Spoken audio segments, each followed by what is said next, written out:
সন্দেশখালী কাণ্ডের পর উত্তর ২৪ পরগনা জেলায় মুখ্যমন্ত্রীর সভা।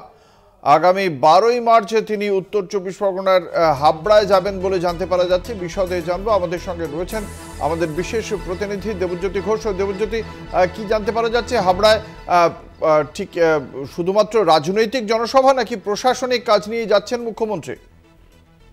দেখো, আমরা যেটুকু তৃণমূল কংগ্রেস সূত্র থেকে জানতে পারছি যে মমতা বন্দ্যোপাধ্যায়ের দুটি কর্মসূচি উত্তর ২৪ পরগনায় হবে এবং সেখানে একটি তার প্রশাসনিক সভা হতে পারে। সেখানে বেশ কিছু রাজ্য সরকারের যে প্রকল্পের সেই প্রকল্পের সুবিধাভোগীদের উদ্দেশ্যে বেশ কিছু তিনি বিতরণ করবেন। অন্যদিকে একটি রাজনৈতিক সভা তার হবে এবং সেখানে বেশ কিছু অর্থাৎ লোকসভা নির্বাচনের যে প্রস্তুতি, সেই প্রস্তুতি এই বৈঠক হওয়ার সম্ভাবনা রয়েছে। এবং দেখো, ইতিমধ্যেই এখনো পর্যন্ত নির্বাচন কমিশনের পক্ষ থেকে নির্বাচনের নিঘণ্ট ঘোষণা করা হয়নি। যদি নির্বাচনী নিঘণ্ট তার আগে ঘোষণা হয় তাহলে যে প্রশাসনিক সভাটি রয়েছে সেই সভাটি না হওয়ার সম্ভাবনায় প্রবল।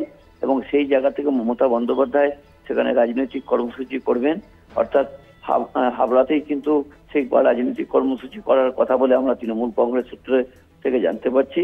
তবে প্রাথমিক প্রস্তুতি ইতিমধ্যেই উত্তর ২৪ পরগনার নেতৃত্ব নিতে শুরু করেছেন।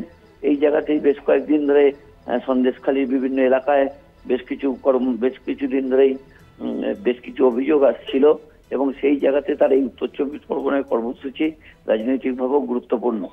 ধন্যবাদ। আমাদের সঙ্গে ছিলেন আমাদের বিশেষ প্রতিনিধি দেবজ্যোতি ঘোষ।